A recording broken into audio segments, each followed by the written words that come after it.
Nenhum país conseguiu a eficácia que nós conseguimos de janeiro a março. E isso é fruto do confinamento?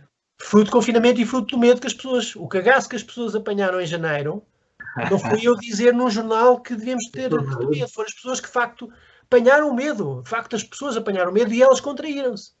Uma parte das pessoas, claro, não exagero, não quero estar aqui. Gostaria também de saber a sua opinião sobre os testes PCR, que também estão, enfim, envolvem muitas críticas, não é? Há a questão do teste em si, há a questão do que há vírus na internet do criador dos testes PCR, que parece que refere que não foram criados para este fim. Há a questão dos ciclos, que dizem que aumentam os ciclos para se conseguir matéria viral suficiente para dizer que é capaz de infectar. E há ainda uma célebre, enfim, eu digo célebre porque foi de facto original, nunca mais ninguém ligou nenhum, nunca mais ouvi falar, mas há uma decisão de um tribunal, não é um tribunal qualquer, é um tribunal superior, que é o Tribunal da Relação de Lisboa, que proferiu um acórdão que diz mais ou menos que o teste PCR só por si é incapaz de detectar se a pessoa está ou não está infectada pelo vírus SARS-CoV-2. Muitas dessas afirmações são descontextualizadas. Eu, por acaso, tenho a sorte de ter em casa uma das pessoas em Portugal que começou a trabalhar em primeira mão em Portugal com o PCR em real time, o RT-PCR, o PCR em tempo real. E continua a trabalhar em PCR, portanto, há mais de 30 anos que tem essa experiência. E tenho outras amigas e outros colegas que trabalham em PCR. E tenho aprendido muito com eles, porque obviamente tenho que esclarecer uma série de questões de... Eu acho que a frase de que um dos inventores do PCR diz que não foi feito para aquilo é uma frase provavelmente descontextualizada, porque eu procurei, originalmente eu não encontro essa frase no senhor. Provavelmente está associado ao facto de que o PCR é uma técnica laboratorial de detecção de sequência de ADN.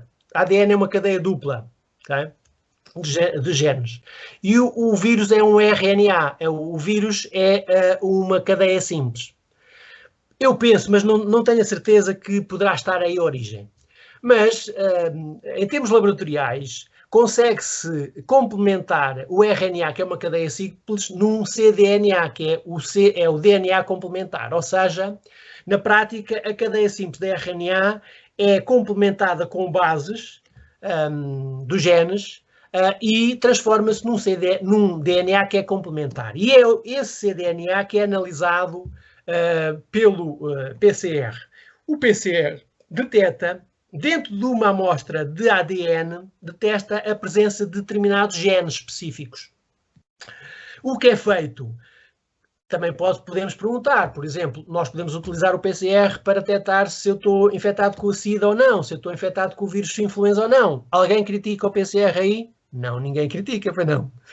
Todos nós certamente temos crianças e vamos ao centro de saúde, há uma zaragatoa que se tira para ver se a infecção que a criança tem, se é de origem viral ou se é de origem bacteriana. Alguém critica esse teste, da positividade desse teste? Ninguém critica. Os testes são exatamente os mesmos.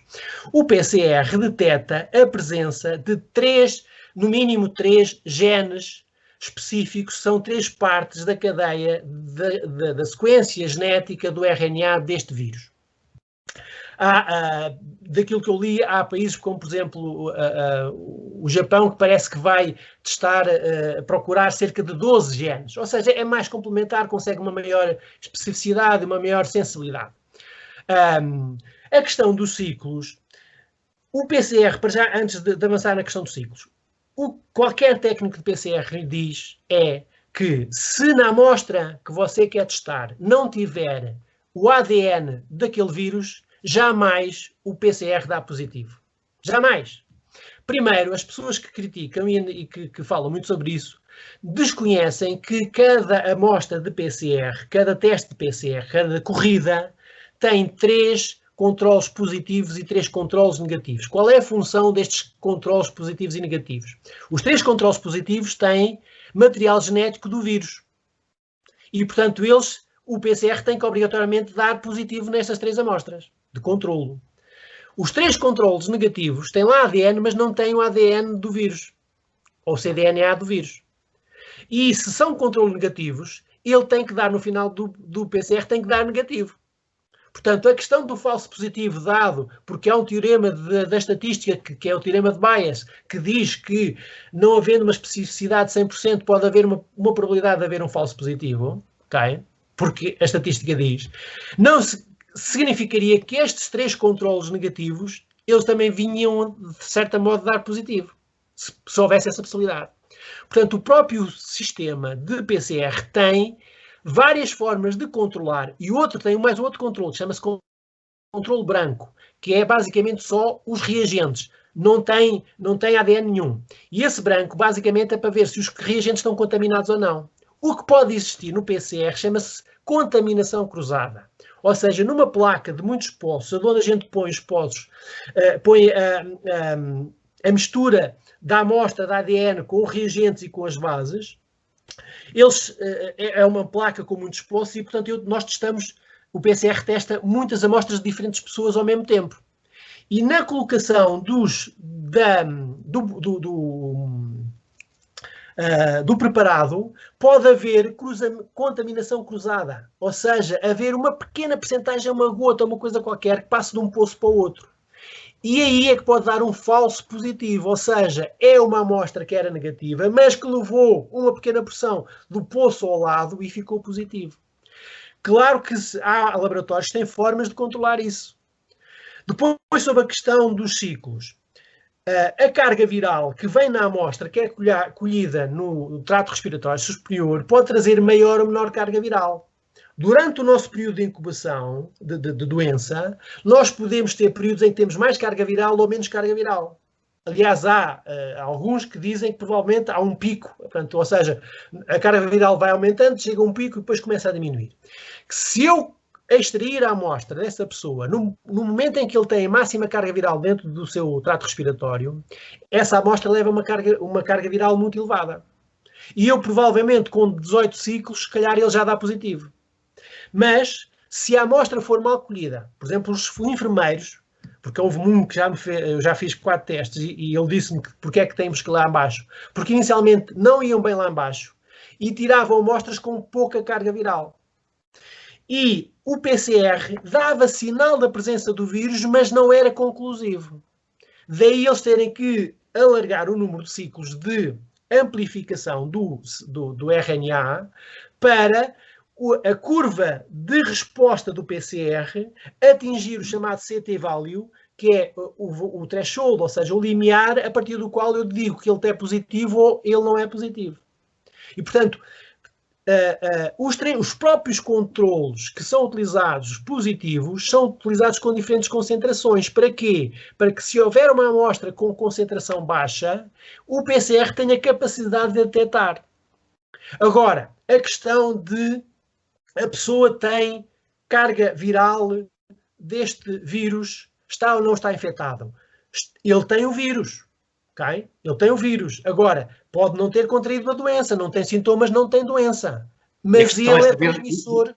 E a questão é saber se pode transmitir a doença também. Isso, a ciência assume que sim, e há a demonstração que sim. Porque, repara, certamente toda a gente tem ouvido falar agora na sequenciação dos vários vírus, das várias variantes.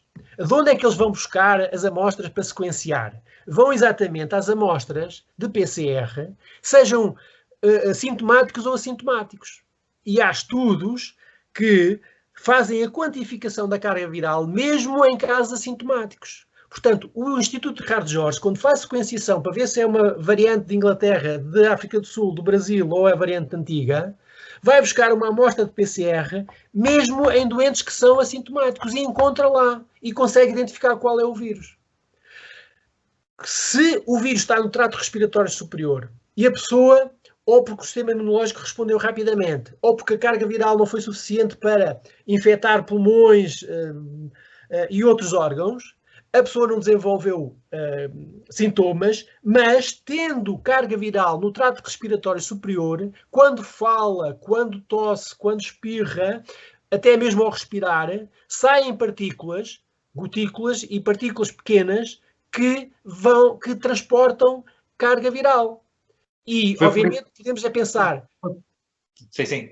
Foi por isso, ou melhor, terá sido por isso que o Presidente da República teve aquele célebre dia em que fez vários testes num só dia, uns davam positivo, outros davam negativo? Bem, primeiro temos que corrigir uns e uns e uns, não sei, ele não fez muitos. Terá havido um que deu positivo, como o Cristiano Ronaldo, e depois houve outro que deu negativo. Vais para o meio.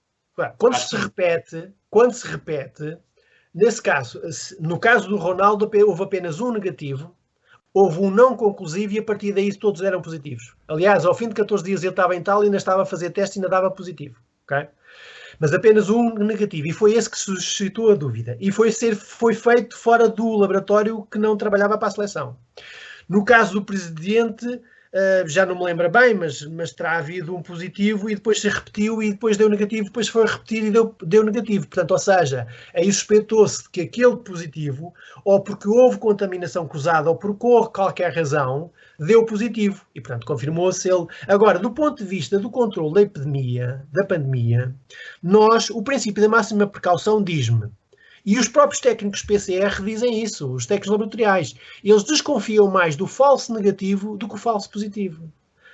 Porque eles dizem, quando o PCR está positivo, é positivo. Não há muita, porque o controle que eles têm do PCR é tão alto que... E depois há a questão não vamos entrar aqui muito em detalhe, mas isto tinha que ser mais discussão com quem defendesse essa questão dos falsos positivos.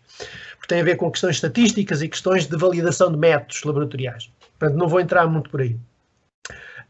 O que os técnicos dizem, que têm experiência, eles confiam mais do negativo. Porque imagine que, por exemplo, uma das situações que eles mostram que pode dar um falso negativo é não calcularem corretamente a concentração dos reagentes no PCR e o excesso de reagente pode levar à inibição do PCR. O PCR dá negativo, mesmo tendo lá material genético. Okay? Isso por inibição do próprio PCR, em que há cálculos errados de concentração dos reagentes. E isso pode acontecer. E eles têm mais medo dos negativos do que os falsos positivos. Do ponto de vista do princípio da máxima precaução, se é positivo, mesmo que ele não seja, o melhor é isolá-lo. Porque vamos imaginar que aquele facto é positivo e eu pensava que ele era um falso positivo. Mais vale isolá-lo. Ou seja, mais vale prevenir, é isso. E mais vale prevenir, porque se houver um negativo, eu não isolo, imaginemos que ele é positivo. Ele vai continuar a contaminar. Ele vai criar cadeias de transmissão. Há muitas vozes que se levantam.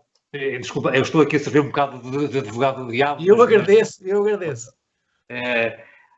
Há muitas vozes que se levantam de que o debate não tem contraditório, nomeadamente nos especialistas que vão falar aos telejornais. Qual é a sua opinião sobre isso? Assim, eu inicialmente, muitas pessoas que, por exemplo, comentavam muitos dos meus posts, eu explicava... E ainda comentam que eu vejo grandes discussões do perfil. Eu, a dada altura, deixei de comentar. A razão é a seguinte. Quando as pessoas são educadas e são construtivas, mesmo tendo uma opinião diferente da minha, isso para mim é um estímulo e desafia-me a discutir. Eu tenho muitos exemplos no meu mural de grandes discussões, de coisas que são de pessoas que não têm a mesma opinião, e essas grandes discussões levou-me, de facto, a eu próprio a esgravatar e a desenvolver mais e melhor conhecimento nesta área. E, portanto, quando são pessoas que vale a pena discutir, eu discuto. Eu olho para os meus colegas e eles já nem sequer têm paciência para. Porque quando uma pessoa põe comentários que têm uma série de disparates científicos, o que nós pensamos, mas para que é que eu vou perder tempo de discutir qual é o contraditório? As pessoas que defendem o contraditório dizem apenas o contraditório, não apresentam argumentos sequer válidos, científicos. Não têm uma argumentação construtiva, estruturada. E nesse ponto de vista, é assim, eu tenho mais que fazer do que estar a discutir com essas pessoas. Agora, publicamente, sim, entrei, há uma conferência que me chamaram, que certamente serei o único que estarei deste lado, mas estarei muito do outro lado, muita gente que defende o contraditório, e dispus-me para participar nessa conferência. Agora, tem que haver um mínimo de educação e um mínimo de respeito.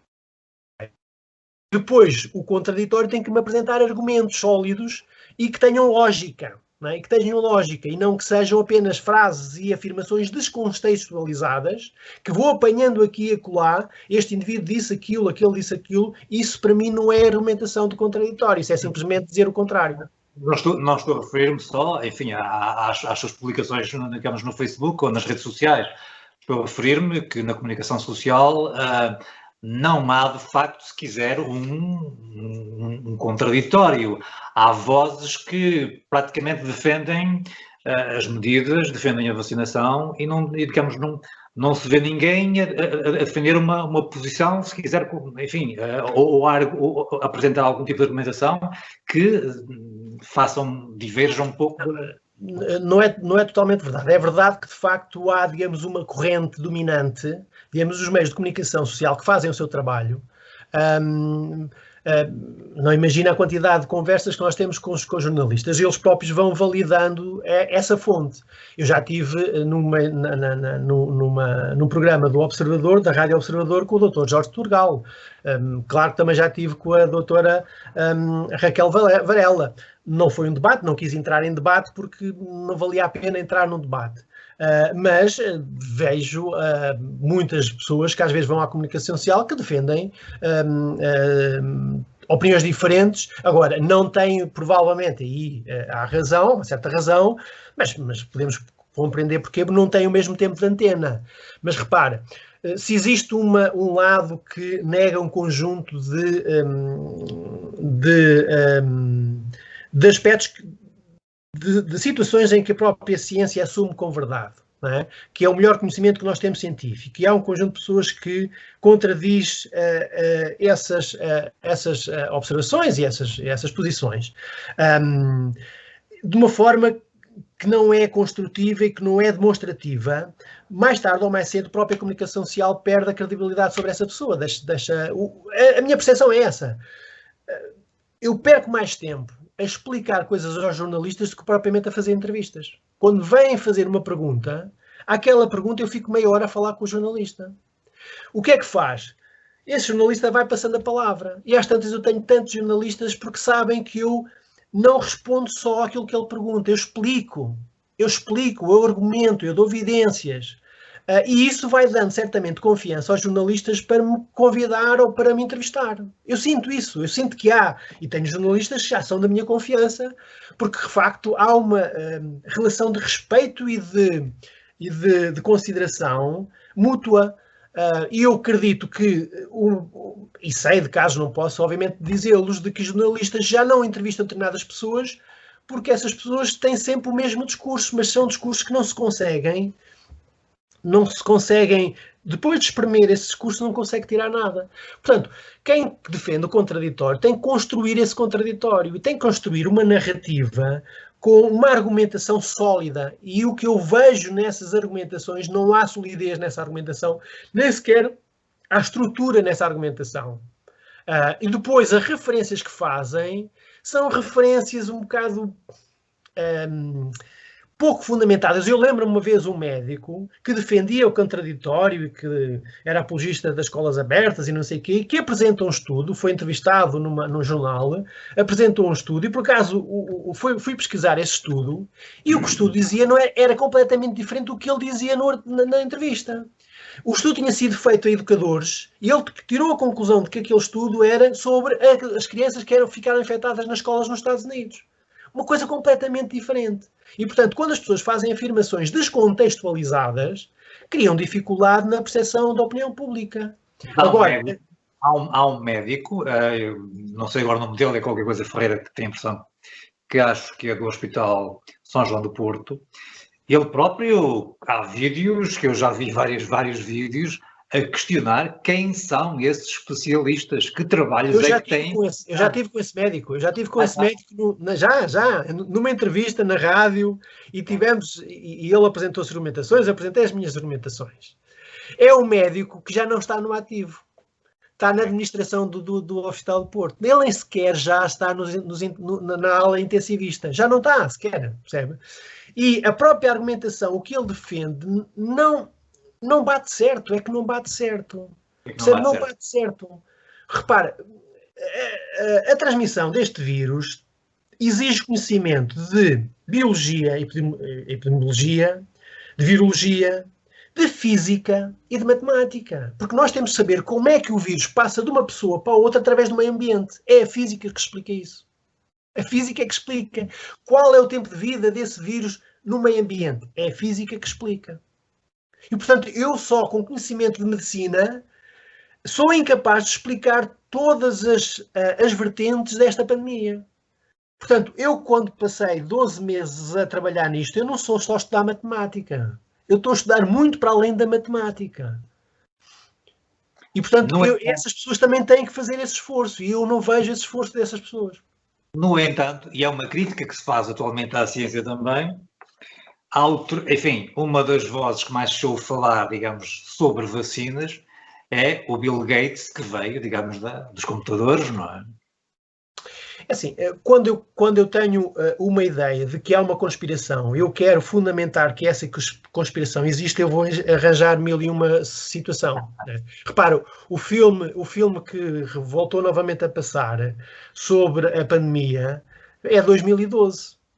Mas todos os epidemiologistas, desde 2003, quando apareceu o SARS, avisavam de que as grandes pandemias têm períodos de retorno, tal como os sismos. O terremoto de 1755 tem um período de retorno, 300 anos, não é? Ou seja, há fenómenos naturais que são recorrentes, ok?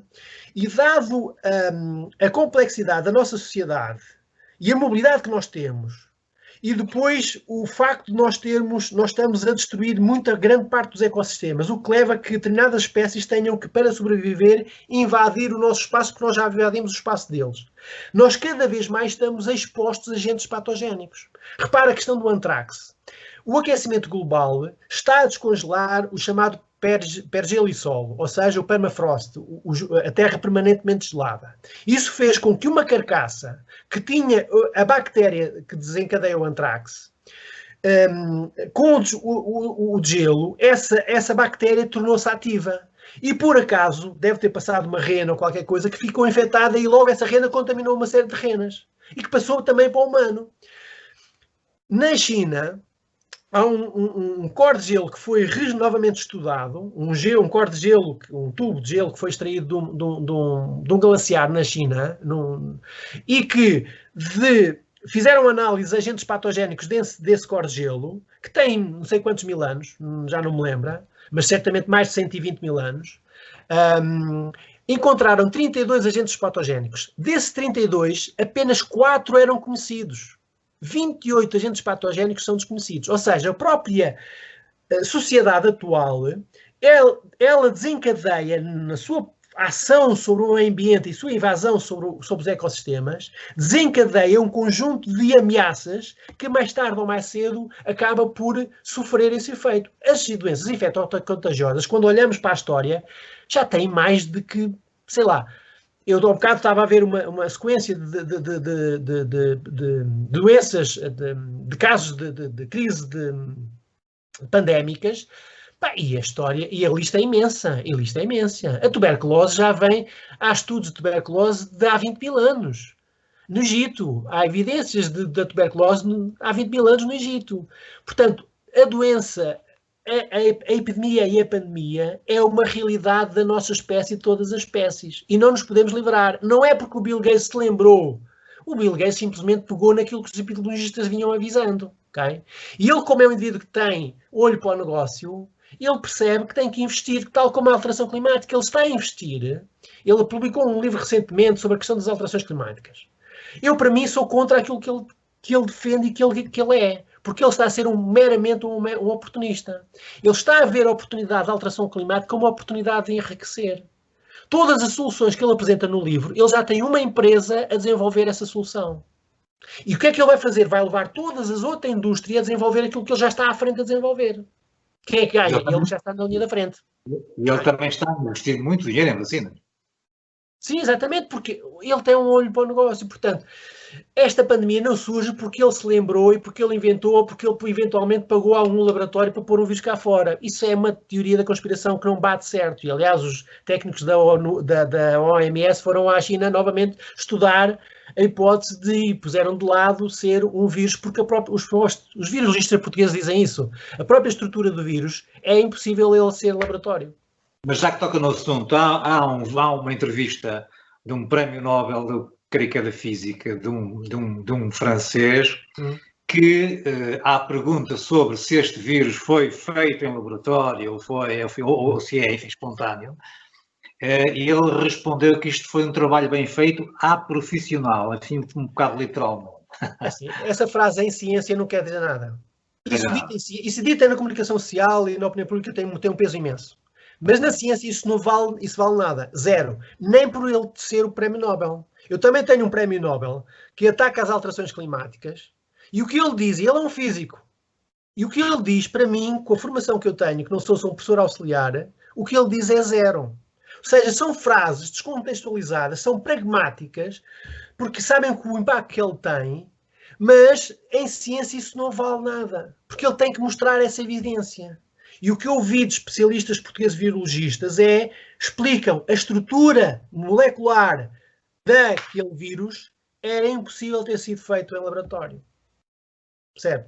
E, portanto, eu vejo mais evidências desta realidade do que essa que simplesmente é vomitada assim como uma frase. Tal como a questão, alguém disse que o inventor do PCR diz que esse PCR não serve para diagnosticar. Ora, é uma frase que vai ser replicada. Nós já percebemos como é que as falsas notícias ou as notícias descontextualizadas são replicadas na comunicação social. Elas são aproveitadas por alguém que tem interesse e a replica.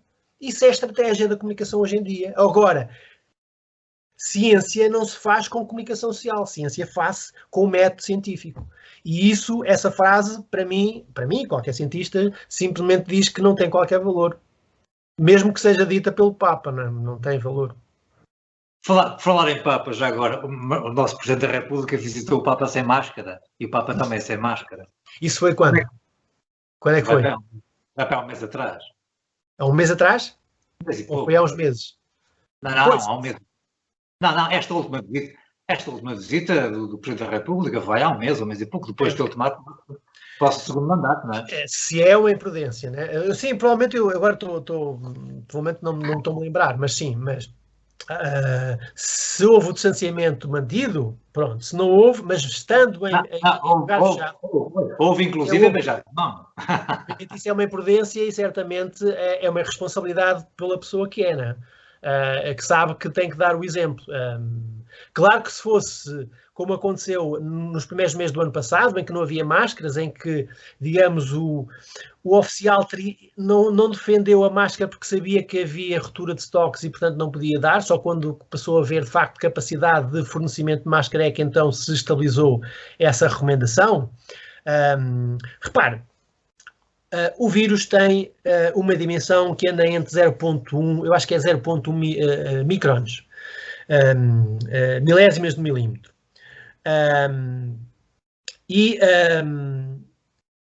As máscaras, há máscaras que são permeáveis, que oferecem uma proteção até 1 micron, outras até meio micron, outras até 0.1 microns.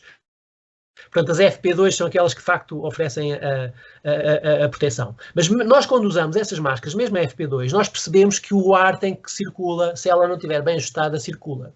Quer dizer que há máscaras, a máscara mede-se pela eficiência. Digamos, o impacto da máscara mede-se pela eficiência. Se nós usarmos uma máscara que não protege muito, a sua eficiência é baixa. E, portanto, eu posso correr o risco na mesma de ficar infectado mesmo usando a máscara. Okay? Portanto, a máscara reduz simplesmente a probabilidade de haver contágio. Ela não elimina, porque se eliminasse, nós não iríamos assistir médicos infectados dentro dos cuidados intensivos. E nós tivemos muitos profissionais de saúde infectados dentro dos hospitais. Portanto, mesmo os seus EPIs, os seus equipamento de proteção individual, não protege a 100%. Agora, é uma medida que reduz a taxa de infecção, ou seja, reduz a transmissibilidade. É um contributo, mas temos que complementar com outras medidas não farmacológicas. Houve recentemente, há, enfim, um mês e pouco atrás, uma manifestação de negacionistas em Lisboa. Os números da PSP eram cerca de 3.000.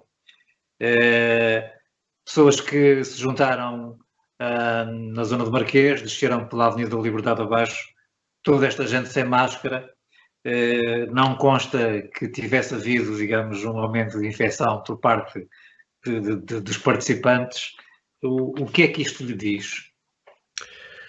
A mim não me diz nada e quando se diz isso tem que se contextualizar. Primeiro, havia alguém infectado naqueles 300? Se houvesse alguém, certo? Pois não sabemos, portanto não podemos usar isso como facto. Não é 300, é 3.000. 3.000, mas pronto, havia alguém infectado desses 3.000? Não sabemos. Okay? Se houver 0, portanto a probabilidade de haver infectados nesse grupo é 0. Okay? Se houver uma pessoa infectada, a probabilidade de sair lá 1 ou 2 pessoas infectadas já é razoável. Se houver 10 pessoas infectadas, se houvesse 10 pessoas infectadas lá, também já era. Como é o ar livre, a probabilidade é menor do que se fosse em espaço fechado. Okay? E mesmo em ar livre podemos ter condições ambientais diferentes. Se temos uma aragem, se temos vento a circular, as partículas virais que são expelidas pela pessoa infectada dispersam rapidamente. Se temos o ar estagnado, ou seja, às vezes a gente vê, por exemplo, agora, não está vento nenhum. Okay? Quando eu expiro, as partículas mantêm-se muito próximas de mim com alguma concentração. Okay? Só o facto de eu andar para a frente e para trás, às vezes as pessoas andarem ao pé de mim, já dispersa essas partículas. Portanto, estamos a ver aqui física nisto. Portanto, ninguém consegue provar de que esse evento em si particularmente desencadeia infecções, porque para desencadear tem que lá estar pessoas infectadas. Como não sabemos se lá havia pessoas infectadas ou não, também não sabemos se alguém ficou infectado depois e se não reportou. Porque o ideal, o bom seria, a honestidade seria, olha, eu fui àquela manifestação, passado 2 dias estou infectado, não sei se foi na manifestação, se foi no transporte, se não foi, mas olha, fiquei infectado e fui àquele. Alguém se manifestou? Não. Também ninguém se manifestou a dizer antes, eu vou para a manifestação, mas estou infectado. Também não sabemos.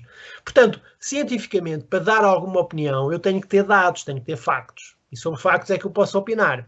Não havendo estes factos, eu não consigo opinar. Agora, também consigo dizer o seguinte, se houve 3.000 pessoas que nos manifestaram, então a liberdade não foi vedada às pessoas. As pessoas tiveram a liberdade de se manifestar. Porque toda a gente diz que este esquema muita gente defende que este esquema de confinamento é uma forma de controlar a liberdade das pessoas. Eu não me sinto controlado nessa liberdade e essas pessoas também não sentiram e certamente manifestaram-se. Não sei se foi autorizada, porque eu acho que 3.000 pessoas não estavam autorizadas, mas mesmo assim eles tiveram liberdade de o fazer. Ainda bem que o fizeram. Talvez só os organizadores é que terão sofrido algumas coimas por organizarem um evento. Já que falamos em liberdade ou a falta dela, enfim, recentemente tivemos algumas notícias de uma senhora idosa que estava a comer um pão perto do estabelecimento onde terá comprado, um homem também que no interior do seu automóvel comia maçãs, que também estaria num perímetro, vá lá, fora da lei, relativamente a poder, digamos, fazê-lo. Estas notícias fazem-lhe alguma confusão? Sente-se de algum modo responsável por as coisas estarem assim? Ou nem por isso? Eu acho que essas notícias só vêm trazer confusão à situação. Porque, primeiro, se o polícia autuou, e eu por acaso vi num programa que tenta descodificar essas situações e que mostrou que efetivamente a situação ocorreu e que a pessoa estava no sítio onde não podia estar. Não sei se a razão por certamente não foi por estar a almoçar, mas porque estava no sítio e não tinha justificação para o fazer. Portanto, as pessoas sabem as regras e as regras são cumpridas pelos agentes da autoridade. Penso que o agente da autoridade não incorreu em nenhuma infração ou nenhuma incorreção e, portanto, ele agiu em conformidade com a lei. A pessoa estava consciente de que não podia estar naquele local. Eu no outro dia fui buscar uma bicicleta a Lisboa, tenho a minha justificação para ir para Lisboa trabalhar, mas estava consciente que se apanhasse a polícia estava a incorrer numa infração. A minha posição é de respeito pela autoridade, tentei, obviamente tive todo o cuidado e não, o meu comportamento não foi no sentido de causar situação de contágio ou contaminação, mas se fosse controlado pelas autoridades, eu simplesmente acataria as autoridades, como já o fui. Aliás, já o fui num fim de semana. Em vez de ir correr até à praia, fui, porque já estava atrasado, acabei por levar o carro até à praia para correr na praia e fui interpelado pela polícia e dei a minha justificação e disse à polícia, simplesmente, se for necessário eu regresso para trás, mas vou simplesmente estacionar ali para ir correr. E acataria a situação, não tem problema nenhum. Não estava a infringir porque eu estava dentro do meu concelho, dentro da minha freguesia, portanto não estava a infringir. Mas acatei a recomendação da polícia e da autoridade, e portanto aí respeito o máximo da autoridade, porque eles têm um papel a fazer e tenho que respeitar tal qual como exijo que toda a gente respeite a minha profissão e o meu trabalho de profissional. Portanto, estes casos são simplesmente para... Enfim, não estaremos aqui a criar também uma situação em que às tantas, na fase em que nos encontramos, pelo menos agora, quer dizer, as medidas já são tantas e retrocede-se e depois volta-se a... Quer dizer, não estaremos já aqui, no nosso caso concreto portugueses, não estaremos já numa certa confusão de já ninguém sabe exatamente o que é que pode e o que é que não pode fazer? Não, isso é o facto. Eu próprio, hoje também queria comentar alguma coisa, tive que ir procurar na internet quais eram as medidas que iam entrar em vigor dia 19. Não sei, e à altura perguntam-me se a gente pode ir depois da 1 da tarde ou não pode, e portanto eu também fico um bocado confuso. Tem que haver, para mim tem que reinar o bom senso.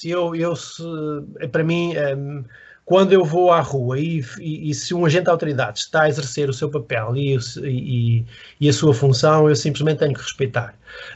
O facto de eu desconhecer ao detalhe todas as medidas que eu tenho que seguir não impede de eu ter um bom comportamento e um comportamento exemplar. E ser responsável, isso é o que se apela às pessoas. Sejamos responsáveis e tenhamos bom senso. Bom senso. E, portanto, se eu fosse almoçar para fora do meu concelho, porque me apeteceu ir almoçar à beira-mar, e levei o meu farnel e almocei à beira-mar, e a polícia aborda-me e autua-me e eu pago a multa, eu venho para aqui, eu jamais punha isso na rede social. E para mim até seria uma vergonha. Mas quem o fez, fez-lo com uma intenção. Eu jamais fazeria isso. Portanto, para mim tem que imperar o bom senso. E o bom senso diria que essa pessoa devia acatar a situação, ela própria devia corrigir a situação e colaborar com as autoridades, colaborar com os agentes da saúde pública. O país tem uma economia muito frágil, nós dependemos muito da economia essencialmente europeia. Para mim, por exemplo, há uma questão que a mim me preocupa um bocado, que é, eu vejo mais depressa os economistas a criticar os epidemiologistas e os matemáticos que fazem um trabalho nesta questão da saúde pública. Eu gostaria de os ver arranjar soluções para o problema económico que nós temos. Nós enredámos em 2008, 2010, aliás, por um regime de austeridade. Todos nós, eu principalmente, perdemos grande parte do nosso ordenado que ainda não recuperei em 2010. Nunca contestei isso e acho que foi bem feito porque nós permitiu o facto do Estado recuperar. Falava-se na altura, os economistas falavam na altura que as pessoas iam ter pelo menos 3 ou 4 ordenados de reserva para poder resistir a situações destas de paragem, de perda de emprego. Não ouvi economistas a falar sobre isso. Não ouvi economistas a sugerir um fundo solidário. Não ouvi economistas a tentar sugerir recuperar o dinheiro que fugiu ao fisco para os paraísos fiscais, de tentarmos recuperar essa parte da economia paralela que fugiu e que poderia e deveria certamente ser usada para repor a normalidade e a perda económica que muitas pessoas sofrem hoje em dia. Eu tenho pessoas na família que perderam o emprego, não uma nem duas, são várias, e acompanho essas situações. É complicado, mas era inevitável, e qualquer pandemia, qualquer guerra traz estas assimetrias e estas diferenças e estes problemas. Agora, os especialistas de cada área têm que dar o seu contributo, e em vez de estar a criar estas guerras e estas discussões que de facto não são muito frutíferas, do contraditório que simplesmente é o contrário, mas que não argumenta o próprio contraditório. É quase para terminar. Eu gostaria de saber a sua opinião sobre, enfim, esse anunciado eventual passaporte, digamos, para se poder viajar, digamos, em relação à vacinação. Não pensei muito sobre isso, mas Provavelmente é também uma inevitabilidade, não é? Portanto, isso é uma garantia. Repare, nós em setembro tivemos o problema dos ingleses, nós queríamos que os ingleses viessem para cá, mas depois pagámos um pouco a fatura, né? Porque depois a própria variante inglesa veio com mais facilidade cá para Portugal. Portanto, por um lado nós queremos o turista, mas por outro lado queremos ter segurança, não queremos ter variantes vindas de Brasil, vindas da África do Sul e, portanto, a segurança nas fronteiras, a abertura das fronteiras é um grande problema que nós temos pela frente e muito provavelmente isso é uma das soluções para nos dar a segurança. Agora, também acredito, e aliás já é a notícia dessa situação, de documentos falsos, como é o caso dos testes positivos falsos, que são apresentados nas fronteiras para as pessoas passarem na fronteira. Portanto, também certamente haverá, como há os passaportes falsos, também haverá esses documentos falsos. Mas provavelmente vai ser uma inevitabilidade para tentar dar garantias e segurança. Eu próprio, se imaginemos, se eu vou para um hotel, eu gostaria que o hotel me desse garantias que eles fariam tudo possível para não ter lá ninguém infectado, para eu poder lá ir em segurança e não sair de lá infectado. Portanto, os próprios agentes turísticos e os agentes económicos querem que isso aconteça, querem essa segurança. E, portanto, eu não vejo isso como um aspecto negativo, acho que é uma solução que está em cima da mesa, que vai sendo melhorada, acho que está a ser melhorada, porque todos os países estão a dar esse contributo, mas acho que sim, acho que é uma solução positiva para resolver este problema da mobilidade que a nossa economia precisa, nomeadamente o turismo e toda a economia em geral. Acho que o caminho que nós temos para percorrer é muito menor do que o caminho que já percorremos. E, portanto, no ponto em que nós estamos, com as soluções que a própria ciência deu de vacinação, a esperança é cada vez maior e cada vez mais consolidada. Tem algum prazo temporal em mente? Daquilo que os especialistas da vacinação dizem e as intenções do Estado relativamente ao plano de vacinação é que no final do verão possamos ter mais de 70% da população vacinada e isso, do ponto de vista matemático, a gente sabe que dá-nos uma imunidade do grupo o suficiente para entrarmos no outono de forma completamente diferente do que entramos no ano passado. Vamos ter o Natal este ano? Eu acho que tivemos o Natal, eu tive Natal, não passei com a minha mãe, com os meus irmãos, mas vamos ter Natal e teremos sempre Natal. Um Natal é, claro, eu sei, eu percebo, mas certamente iremos ter um Natal mais desconfinado que tivemos no ano passado. Iremos ter um outono mais desconfinado quer dizer, certamente, ou seja, a probabilidade disso ocorrer é maior agora, não é? Eu não acredito que apareça uma variante que contorne as vacinas, porque pode acontecer, não é? Ou seja, mas esta resposta, um bocado acabei por não dar, esta tecnologia que se tem das vacinas, segundo os que os especialistas explicam, e o que eu sei também de vacinas, é que depois de termos uma primeira vacina é fácil mudá-la para ela responder a novas variantes. Portanto, agora o caminho é mais fácil se surgir uma variante com maior letalidade ou com maior perigosidade. Eu já ia terminar, mas uma vez que tocou nessas projeções de janeiro, eu vi alguns comentários sobre essas publicações que o senhor devia um pedido de desculpas à população portuguesa. Sente-se nessa... Mas é um bocado absurdo, é assim, porque eu não influenciei decisor nenhum, não trabalhei diretamente com decisor nenhum, não trabalho para ninguém, eu faço meramente trabalho académico cooperativo, sou um professor de dedicação exclusiva, o que quer dizer que eu não posso trabalhar nem a oferir nada para além daquilo que eu ofero da faculdade. Ou seja, faz esse trabalho independentemente do impacto que ele vai ter? Exatamente. Eu comecei a trabalhar de forma colaborativa com um colega. E o colega utiliza esse trabalho... Para que isto fique claro, é para esse colega que faz esse trabalho, independentemente do alcance que isso possa ter. Exatamente. E como esse colega publicou e apresentou alguns resultados na Infarmed, o meu trabalho passou a ter impacto na comunicação social. Porque a partir dessa altura... Podemos saber só quem é esse colega? O Manuel Carmo Gomes. É o professor Manuel Carmo Gomes, que é especialista epidemiologista e que esteve nas reuniões da Infarmed e que fez aquela última reunião das linhas vermelhas, como foi apelidado, foi uma pessoa que me bateu, que deu um murro na mesa e que saiu, mas não saiu, ele simplesmente deixou de ir porque não tinha horário disponível para continuar nas reuniões da Infarmed. A única participação que eu tive foi num grupo de trabalho que foi das linhas vermelhas, está lá o meu nome como coautor, juntamente com todos os outros especialistas também que participam no Infarmed, mas o meu trabalho nunca teve influência, terá tido influência apenas sobre a questão das escolas, quando em 20 de janeiro fiz publicamente na televisão, apresentei o impacto da abertura das escolas sobre a propagação da infecção e nos grupos etários. Esse trabalho e esse resultado terá tido impacto, até porque esta última reunião do Infarmed, eles já apresentam isso. Eles já falam nos grupos escolares do 0 ao 5 e do 6 aos 9, devido ao facto de, na primeira fase de confinamento, agora em março, foram os grupos que abriram. E eles já reportam isso. Portanto, era uma variável, era um indicador que ninguém estava a olhar e que eu passei a olhar. E terá tido alguma influência, esse terá sido o único que terá tido alguma influência a quando o governo decidiu a dia 20 ou 21, dia 21 decidiu fechar as escolas no dia 22. Terá sido o único. A projeção de 17 mil casos, ela é descontextualizada quem a critica e quem diz que eu devo pedir desculpa. Porque nessa altura, dia 20 de janeiro, portanto, a primeira projeção era 14 mil, foi o que o Manel Carmo Gomes apresentou na reunião de Infarmed, que não se veio verificar, embora tivemos 2 dias com mais de 14 mil casos. Era uma projeção baseada em pressupostos que foram bem explicados nessa reunião, é público, está lá gravado, e o Manel Carmo Gomes explicou muito bem esses pressupostos.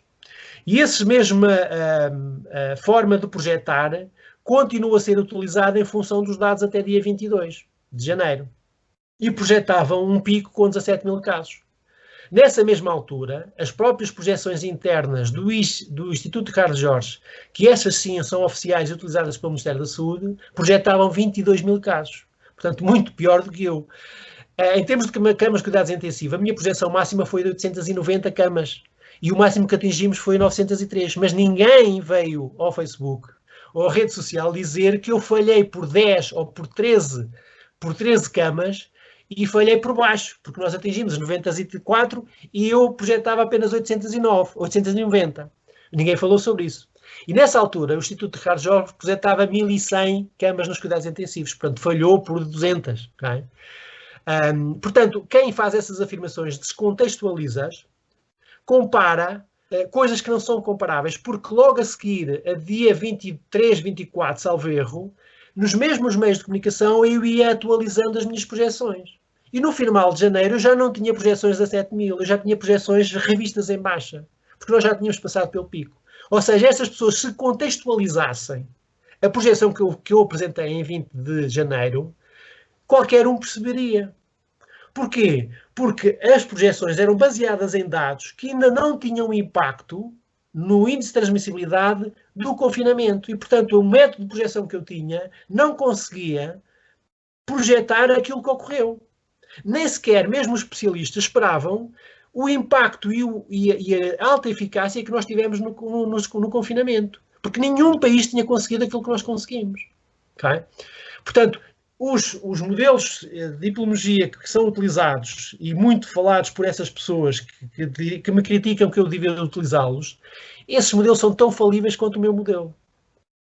São tão falíveis porque eles são modelos que são utilizados apenas para cenários. Eles fazem cenários. Eles não projetam exatamente, não têm, digamos, um valor preditivo de prever o que é que vai acontecer. Eles fazem cenários como nas alterações climáticas, temos cenários, basicamente.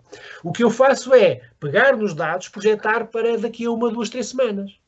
Pode ocorrer como pode não ocorrer. Mas vou sistematicamente ajustando e o modelo vai-me dando. Isso é bom para quem tem que tomar decisão. Porquê? Porque nós precisamos de saber quantas camas precisamos de cuidados intensivos daqui a 1 semana ou 2. Simplesmente por isso. Nós temos que gerir isso. Né? E temos que dar a projeção. E, portanto, como um amigo meu que criticou essas pessoas que me criticavam, ele dizia-me, as projeções são feitas para falhar. Tal como no cenário militar, no sinal de situação de defesa, numa crise económica. É bom que eu, quando estou numa recessão, eu falhe as minhas projeções. Eu falho as projeções que são, obviamente, gravosas. Porquê? Porque elas vão me dizer o cenário pior que pode acontecer. Portanto, eu tenho que reagir para evitar esse cenário. E é dessa forma que, em termos de análise de risco, são usadas projeções. E algumas projeções são de cenários e são circunstanciais. Mas se eu aplicasse o mesmo algoritmo que eu apliquei em janeiro, dava exatamente a mesma projeção. Portanto, eu não posso pedir desculpa de uma coisa que não é um erro. Não é simplesmente um erro. E não há que pedir desculpa. Quer dizer, o Instituto de Meteorologia não vai pedir desculpa porque previa chuva para domingo e não vai ocorrer chuva. Previa que o Leslie, o furacão, atingia a Leiria e afinal atingiu o Figueira da Foz. É uma perseguição que fazem ao Carlos Antunes? É assim, tem que se arranjar um bode expiatório para isto, não é? Temos que arranjar um culpado. Por acaso fui eu, olha, por paciência, mas isso já não me incomoda, eu já durmo, já nem sequer me incomoda. Porque quem tomou decisões não fui eu, e eu não influenciei. Portanto, repara, é tudo muito extrapolado o facto de virem dizer que eu influenciei. Aliás, você fez uma pergunta exatamente nesse sentido. Eu não influenciei nada, eu não trabalhei para ninguém, nem trabalho. Ok. Eu aqui também acabo por ficar influenciado, não é? Não, claro, é evidente. Repara, as redes sociais têm esse impacto, não é? Se nós tivermos a capacidade de filtrar aquilo que a gente lê, a gente consegue separar o trigo de joio. Se não tiverem essa capacidade, não têm. Simplesmente. Quantas pessoas leem apenas o título, não leem o conteúdo? E descontextualizam, não é? E, portanto, há uma colunista, ou digamos uma comentadora de televisão, que põe um post e que critica esta pessoa, e claro que toda a gente que é negacionista e que defende essa narrativa vai pegar nisso e ataca essa pessoa. E essa pessoa agora é a pessoa, o alvo. Temos que atacá-lo, não é?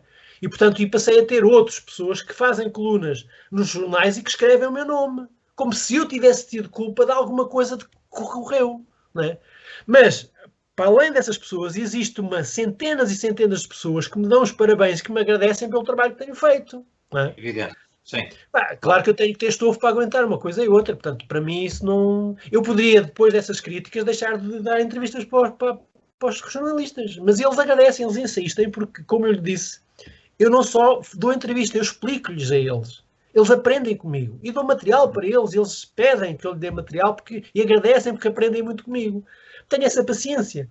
E, portanto, esse é o meu papel. Agora, a minha função como professor universitário, para além da investigação, também é a disseminação do conhecimento. E é isso que eu faço. E é isso que a faculdade me agradece por eu ter feito. Ou seja, eu levo o nome da faculdade num papel que é ingrato, porque sou criticado por facto de não ter formação específica naquela área específica, mas provavelmente há muita gente que fez doutoramento e mestrado em Biologia e Matemática e provavelmente não fez o trabalho com a dimensão que eu fiz. Agora, eu tenho uma experiência enorme de análise de dados e da ciência de dados, não é? Tenho essa experiência que me vale. Foi essa experiência que me vale e que foi utilizada por um especialista que era meu colega, mas nem me conhecia. Acredito que nós ainda não estivemos juntos os dois. Eu e o Manel Carmo Gomes ainda não estivemos juntos na faculdade. Conheço de vista, mas desde o ano passado nunca tivemos. Comunicamos por internet.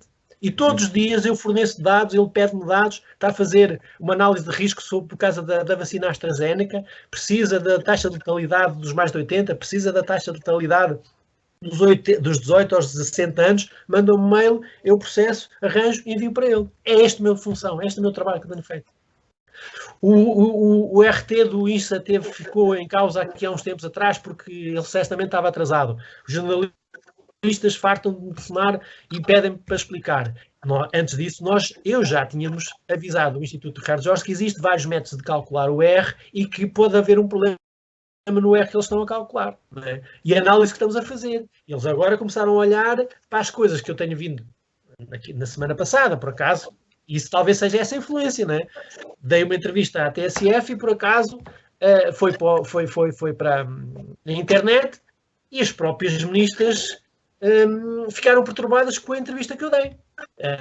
E isso fez com que nem a reunião do Infarmed já se tivesse falado algumas coisas que não estavam previstas a ser faladas. Aí já se mostra alguma influência, mas é uma influência positiva, não é influência negativa. Não é. Claro que eu agora estou a dizer e estou a defender. A prudência seria não entrarmos nesta terceira fase de confinamento agora dia 19, deveria ser alargar mais uma semana, ou seja, suspender por uma semana o início da terceira fase. Era a prudência, mas não sou o seu único. Há outros colegas que eu já vi na televisão a dizerem a mesma opinião, e são especialistas mesmo da área. Não são solução para controlar a epidemia. As características próprias da pandemia as particularidades, como eu expliquei no início, a questão de haver transmissão pré-assintomática e no quadro assintomático, criam dificuldade de controle da pandemia e, portanto, as soluções que eles apresentam, como essa questão de isolar os mais idosos, é impraticável e não resolve o problema. E não resolve o problema. Portanto, ou seja, é uma contestação que não oferece alternativa com garantias. E, portanto, certamente não lhe dão valor, porque é aquela questão, se isto de facto fosse uma solução errada, porque é que 100 e tal países ou 200 países enredam exatamente pela mesma solução? Tirando um ou dois, ou alguns estados. Todos, da esquerda à direita, portanto, todos agem, todos utilizam o PCR. Portanto, os defensores que não se deve usar o PCR, pergunto a eles, os suecos não utilizam? Utilizam. Os casos diagnosticados de casos infectados na Suécia são de PCR. E eles não criticam os suecos? Não sei, é uma boa pergunta que fica no ar. Eu nunca vi essa gente responder a isso, não é? Tal como nunca vi ninguém a responder, a desconfiar dos testes que se fazem da gripe do influenza. Fica essa questão em jeito de terminarmos para os seus oponentes responderem. Exatamente. Ok, obrigado. Um abraço para si, muito obrigado. Um abraço.